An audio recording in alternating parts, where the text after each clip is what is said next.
Le football européen, toujours perturbé par des problèmes de racisme, nous essaierons de vous apporter notre éclairage sur ce phénomène.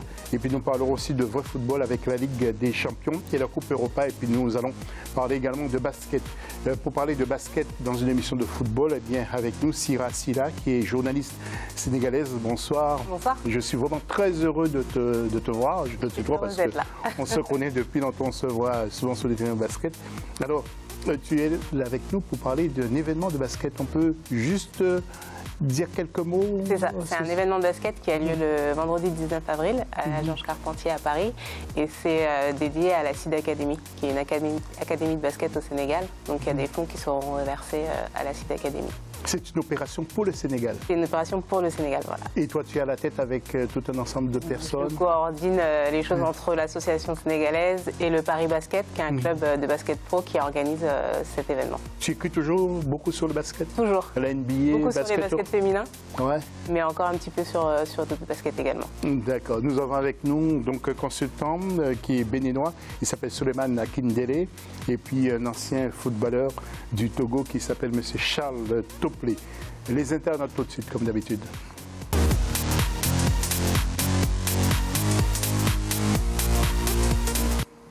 Alors, des entraîneurs doivent-ils être systématiquement montrés du doigt lorsqu'il y a échec? Eh bien, vos réactions, comme d'habitude, sur Facebook avec Africa 24 TV, puis l'hashtag Africa 24.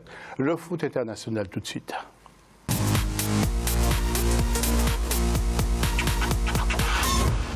Et puis, vous l'avez vu, on ne peut pas s'empêcher d'en parler sur Africa 24. Les réactions se sont multipliées après les propos polémiques de Leonardo Bonucci suite aux insultes racistes dont son partenaire, Moïse Kean, a fait l'objet sur la pelouse de Cagliari. Alors, Moïse Kean, c'est un Italien, mais qui est noir, donc il a été victime de problèmes de racisme. Et puis, le vestiaire de la Juventus a subi justement les conséquences. Alors, messieurs, je m'adresse à vous. Lorsqu'on est noir, on est mal vu par certains idiots. Tout d'abord, Souleymane. Oui, ce problème ne date pas d'aujourd'hui. Et je pense que si ça continue, c'est parce que les dirigeants du football mondial n'ont pas pris des mesures fortes. Il faut des mesures fortes pour pouvoir enrayer définitivement ce comportement sur nos stades. Sans mesures fortes, ça va toujours continuer. On aura toujours ces idiots qui se permettent de dire n'importe quoi sur les lois. Charles, dans d'autres pays, ça n'existe pas. Enfin, dans d'autres pays européens, comme la France, l'Angleterre, on ne voit pas ça, la Belgique, et puis d'autres, peut-être l'Espagne. Mais en Italie, c'est très, très souvent. Que pensez-vous de la situation? On peut faire quelque chose? En plus, en ce moment, l'Italie est dirigée par des premiers ministres d'extrême droite. Oui. Donc ça peut être encore pire. Je peux répondre. Tout est question donc d'éducation. Le racisme existe depuis très longtemps. Ça ne date pas d'aujourd'hui. Mais je pense que si nos grands joueurs aujourd'hui qui gagnent de l'argent aujourd'hui ont un comportement, je dirais, adapté, je pense que les gens les respecteraient aussi. Oui, mais je veux dire, sous la situation, sur le comportement des supporters. Oui, non, mais moi je parle des supporters. Moi, le comportement des supporters vis-à-vis des joueurs noirs. Je parle des supporters. Ça existe, ça a toujours existé, le racisme. Non, mais est-ce qu'aujourd'hui, Charles, on peut se permettre de faire des cris de singe alors qu'il y a des caméras, on sait d'où ça sort, on sait. C'est condamnable, ça je suis, oui, on peut le condamner, on peut le condamner, je le condamne moi-même, mais je dis aussi que les instances donc aussi doivent prendre des mesures concernant ça, mais ce sont des supporters, qu'est-ce qu'on peut faire aujourd'hui? Ah si, on peut faire des choses. Alors donc, voilà, justement, mais moi je veux bien qu'on fasse quelque chose, mais... Si on peut faire des choses, Sira, un mot sur la question. Ouais, moi sans être spécialiste du football, j'en ai entendu parler évidemment, et je suis d'accord, c'est aux dirigeants de condamner, et aussi aux coéquipiers aussi du joueur de... Moi je pense que tant que les joueurs, eux, ne feront pas d'action concrète, il n'y aura rien. C'était aux joueurs de quitter le terrain et aux coéquipiers de suivre, d'être soutenus, parce que les supporters, c'est compliqué de les sanctionner. Mais dans ces cas-là, c'est faire jouer les matchs à huis clos, ou c'est à l'équipe de dire non, de dire qu'ils n'acceptent pas ça. Ou interdire, parce qu'on peut faire un zoom sur les supporters qui font des cris de singe. On peut les repérer facilement.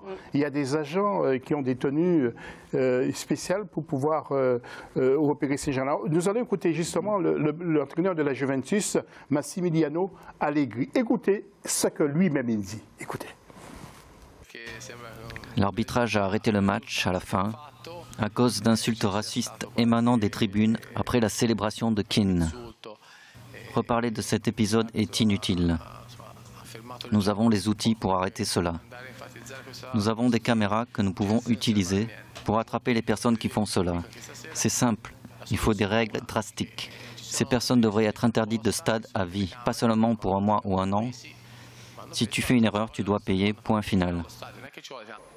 Voilà, les choses sont claires, on peut zoomer et on peut prendre... Et ça, c'est des mesures fortes. Il faut les interdire, ces stades, à vie. Voilà des mesures fortes. Mais jamais on ne prend ces mesures, on les suspend pour un mois et ils reviennent, ils reprennent la même chose. Et Blaise Matuidi, coéquipier du joueur en question, était très en colère après l'arbitre et il a soutenu son partenaire. Alors, il faut dire aussi, regardez en image, Mario Balotelli aussi a été victime de ces problèmes de racisme du côté de l'Italie. Donc, je rappelle que Mario Balotelli a joué avec l'Italie et il joue maintenant avec l'équipe de Marseille. Alors, ça ne nous empêche pas quand même de jeter un œil sur le championnat italien. Et nous allons voir que la Juventus est en tête devant Naples, l'Inter de Milan est 3e, 4e Atalanta et 5e l'équipe de Milan. Chievo est à la dernière place. Regardez maintenant une image que nous allons commenter juste après. C'est Choupo-Moting qui, avec le Paris Saint-Germain, donc contre Strasbourg, a marqué un superbe but. Regardez ce but du capitaine camerounais Choupo-Moting. Mais ensuite, Choupo-Moting a fait quelque chose qu'on n'avait jamais vu. Il a empêché un ballon d'Nkunku de pénétrer dans les filets donc de l'équipe de Strasbourg, ce qui aurait permis au Paris Saint-Germain de mener 2-1 et peut-être aussi aurait conduit le Paris Saint-Germain à remporter ce match. Regardez, donc Choupo-Moting, au lieu de pousser le ballon, l'a arrêté littéralement. Siani, vous avez déjà vu ça, vous? Il est un peu déçu, hein? Moi, je n'avais jamais vu ça. Mais au moins, il a eu sa bonne action et sa mauvaise action du match. J'ai vu Kylian Mbappé qui le chambrait un petit peu sur ça. Charles? Mais je crois qu'il a vu au dernier moment le ballon et il voulait simplement lever son pied pour que le ballon lui passe sur le pied et il a mis le pied en opposition. C'est ce que moi je peux dire là-dessus. Il n'a pas fait exprès. Il n'a pas fait exprès parce que... Sérieusement, il n'a pas fait exprès. Mais ça, c'est un problème de réflexe. Hein. Il doit beaucoup travailler son réflexe. C'est ce qu'il y a eu. Hein. Et vous avez raison, parce qu'il a beaucoup de pression. C'est ce que disait l'entraîneur aussi. Ouais. Alors, justement, sa réaction après le match. J'ai vu l'image et je suis désolé parce que le ballon entrait pour un concours et ça devait être un but. Mais au début, je pensais peut-être qu'il va me donner la passe. Après, il a tiré, il a touché, je crois, un peu le ballon. Et moi, je pensais le défenseur, il va le prendre. C'est pour ça que j'ai hésité d'aller, ou bien je voulais aller vers le ballon. Et je me suis dit au dernier moment, quand j'ai vu il touche pas, peut-être, je le mets dedans. Après, ça va très vite. Hein. C'est peut-être pas si facile de comprendre, mais ça va très vite. Dans ce moment, je me suis dit peut-être je suis hors jeu ou le ballon va entrer, donc je veux pas voler le but. Mais ma mauvaise réflexe là, je touche le ballon, je vois, ok, ça n'entre pas, ça reste sur la ligne, sur le poteau et voilà. Voilà, nous n'allons pas commenter les commentaires de Choupo-Moting, mais je peux vous dire que c'est un garçon admirable. Nous allons faire vite parce qu'il faut laisser place au basket. Nous allons voir le tableau de la Ligue des Champions avec des matchs ce mardi 9, Tottenham, Manchester City et Liverpool-Porto, et puis le 10, Ajax contre Juventus et Manchester United contre l'équipe de Barcelone. Avant de passer à la Coupe ou à la Ligue Europa, un petit commentaire, Charles et Souleymane, sur cette Ligue des Champions, comment voyez-vous? Il y a des belles équipes. Il y a des belles équipes et on va pouvoir assister à des belles rencontres. Et puis, Sullivan? Et oui, moi je vois bien des favoris. Liverpool déjà qui fait une très belle compétition. Et la Juventus qui pour moi sera le grand favori de cette compétition. Et la Coupe de la Confédération, nous voyons les tableaux avec Arsenal-Naples, Slavia Prague, Chelsea, Benfica Eintracht de Francfort et puis Villarreal contre l'équipe de Valence. Je voudrais aussi vous signaler qu'il y a beaucoup de joueurs, de compatriotes africains, qui jouent dans ces quarts de finale. Nous aurons l'occasion d'y revenir. Nous allons tout de suite parler de basket avant la fin de cette émission. Basket, c'est un sport que j'aime beaucoup. J'ai pratiqué le foot et le basket, oui. Alors, Sida, parlez-nous de ça. Ça s'appelle Paris Basket Seed Academy, une soirée placée sous le signe de la Teranga. Nous allons voir des affiches. Donc, dites-nous, ce sont des filles, des garçons? Alors, ce sont des garçons. Le Paris Basket, c'est un club masculin qui vient de voir le jour, un club pro qui joue en Pro B, donc deuxième division française. Et qui a beaucoup d'ambition en plus. Cette année, oui, et qui a de l'ambition. Et qui, la volonté des dirigeants, c'est d'avoir un impact sportif, mais également social. Donc, par exemple, ils ont organisé pendant le Nouvel An chinois une soirée dédiée au Nouvel An chinois, qui sont situés dans le 13e arrondissement, avec une forte communauté chinoise. Et là, l'idée, c'est pendant le match contre Lille, donc qui a lieu le 19 avril, c'est de dédier toute la soirée à la Seed Academy et donc au Sénégal. Donc la Seed Academy, c'est une académie de basketball localisée au Sénégal, à Thiès, et qui utilise le sport et le basket en particulier comme vecteur d'éducation et de développement personnel. Donc les jeunes sont en internat là-bas, donc ils font du basket, ils ont des cours d'anglais, des cours d'histoire, vraiment beaucoup de choses, et ils mettent en place des actions également d'ordre social ou écologique ou autre. L'idée, c'est vraiment d'utiliser le sport pour le développement personnel de ces jeunes qui seront des futurs leaders africains, on l'espère. Et donc les deux, Paris Basket et Seed Academy, se sont associés. Donc tous les fonds qui sont récoltés sur cette soirée, donc que ce soit sur la vente des tickets, sur la buvette, etc., 50% seront versés à la Seed Academy.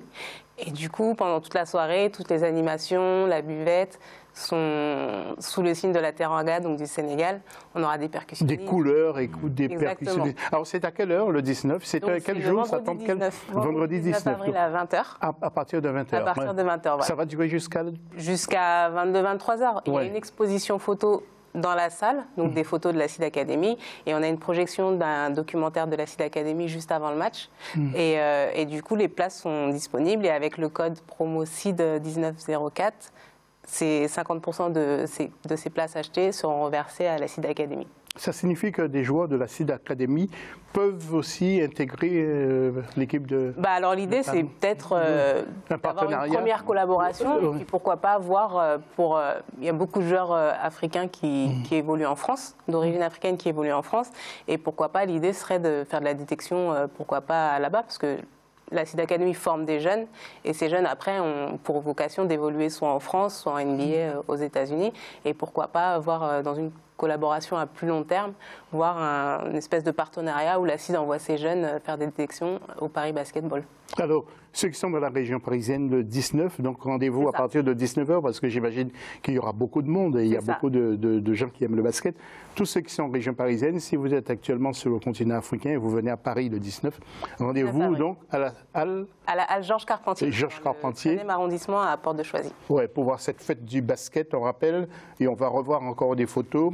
Paris Basket contre Seed Academy. C'est ça. Ouais, ça va être un moment joyeux. Hein. Ça va être sympa, ouais. Ouais, qu'est-ce que vous voulez rajouter encore sur cet événement? Non, mais moi je suis très ravie. Je suis ravie de cette collaboration, parce que c'est important d'utiliser un match comme le Paris Basketball qui a une visibilité et une résonance en Ile-de-France pour pouvoir avoir un impact sur la communauté basket, mais mondiale.